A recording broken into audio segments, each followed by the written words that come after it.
Das Programm heißt Schmidt Happens. Schön, viele junge Leute auch. Ganz toll. Ich werde immer älter, das Publikum wird immer jünger. Herrlich, wunderbar. Früher, wenn man bei mir hinten in den Saal reingeschaut hat, hat man gemeint, man schaut auf ein Baumwollfeld.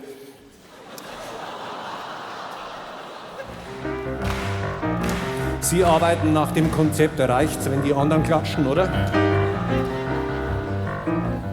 Da sei mir die Bemerkung gestattet, gnädige Frau, dann ist die erste Reihe nicht der Platz der Wahl. Was heißt da, ich würd alles verklären?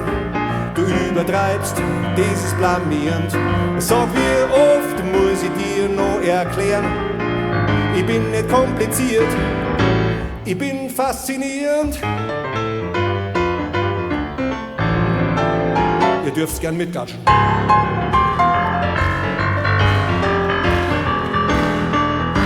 Dann, klassische Frage, Martin, wie lange spielst du eigentlich schon Klavier? Wollen alle wissen, sage ich meistens so seit 40 Jahren ungefähr. Habe schon in den Windeln angefangen. Ja, sind einige schnelle Rechner hier, ich stelle schon fest. Sind hinter uns zwei Frauen gesessen. Du, Zenzi? Ja. Du hast Geburtstag gehabt, gell? Ja. Und hast was geschenkt gekriegt? Ja, ja. Was denn? Ein Hula-Hoop-Reifen. Ein Hula-Hoop-Reifen. Und? Passt.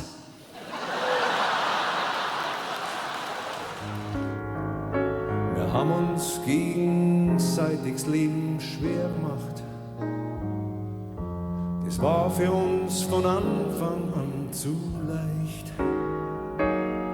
Zwar hab ich mit fast gar keinem Mensch so gelacht, doch für die Ewigkeit hat das nicht gereicht.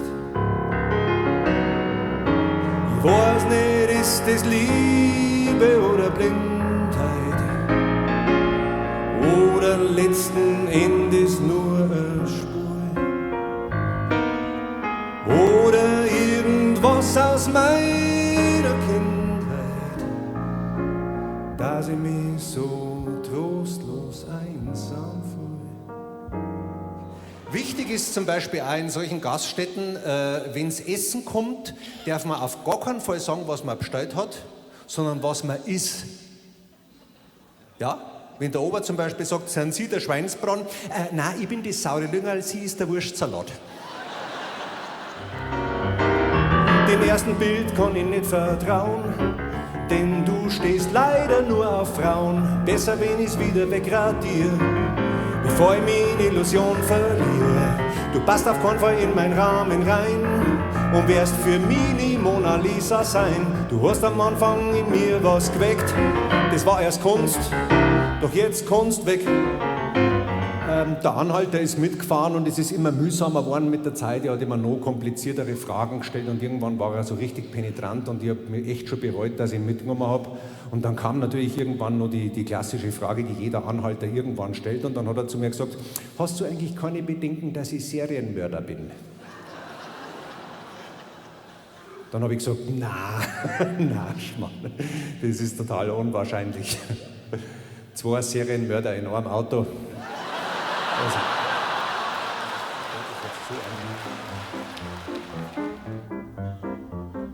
Und das muss man mit einer Hand machen, dann hat man die andere Hand dazu frei, um lustige Melodiereigen einzuflechten. Und da muss ich die Uhr immer weg tun, sonst haut die immer so rum links. Führt sich dann immer total auf. Das ist dann eine Uraufführung.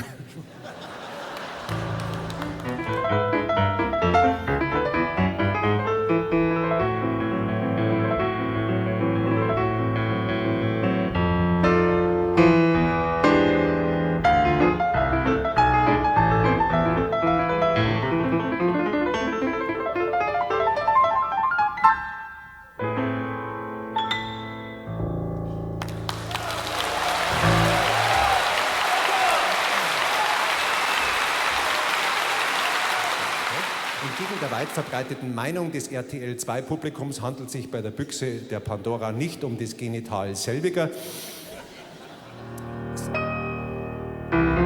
Wir brauchen mehr als bloße Zuversicht, wohingegen Angst eine starke Front. Wir brauchen mehr als nur ein winziges Licht, wo einen Silberstreif am Horizont. Wir brauchen einen Weg und keine Option. Und dort, wo sonst Verzweiflung war, brauchen wir ein Glückshormon. Und zu jedem Nein ein Ja. Und ich glaube, in uns drin ist ein uraltes Prinzip, ein lebensbejahender Trieb. Wir geben die Hoffnung nicht auf, sie ist ein Elixier. Wir geben die Hoffnung nicht auf, sie soll leben in dir und mir. So. Zeus war mit seiner Schwester verheiratet. Gell? Eine Tradition, die sich bis heute in diverse österreichische Gebirgstäler fortsetzt. Ja, da ist der Stammbaum ein Kreis. Auf jeden Fall, die Pille danach gibt es jetzt übrigens für den Mann, ich weiß nicht, ob ihr es gewusst habt, ja, gibt's. Die ändert die Blutgruppe. Ihr seid super. Wir machen das. Wir gingen miteinander auf Tournee. Martin Schmidt und seine Original-Isar-Philharmoniker. Und Dora geheiratet und die Matz macht die Büchsen auf. Herausströmt alles Schlimme, alles Üble, es überkam die Welt und jetzt kommt der Trick. Bevor die Hoffnung auch rauskam, hat sie die Büchsen wieder zugemacht. Das muss man jetzt so vorstellen wie so ein Käfig, in dem lauter Wahnsinnige drin sind. Da sitzt der Putin drin, der Trump, der Bolsonaro, der Orban, Weidel, Höcke und man macht die Tür auf und alle kommen raus und überfallen die Welt. Und dann macht man die Tür zu und gerade im letzten Moment kommt Dieter Bohlen auch noch raus aus dem Käfig und die Tür geht wieder zu und nur eine einzige Person bleibt im Käfig drin. Wer ist das? Das erzähle ich euch bei der Premiere vom neuen Programm. So, auf geht's. Wir gehen die Hoffnung nicht auf. Sie ist ein Elixier. Sie soll leben in dir und mir. Ganz alleine.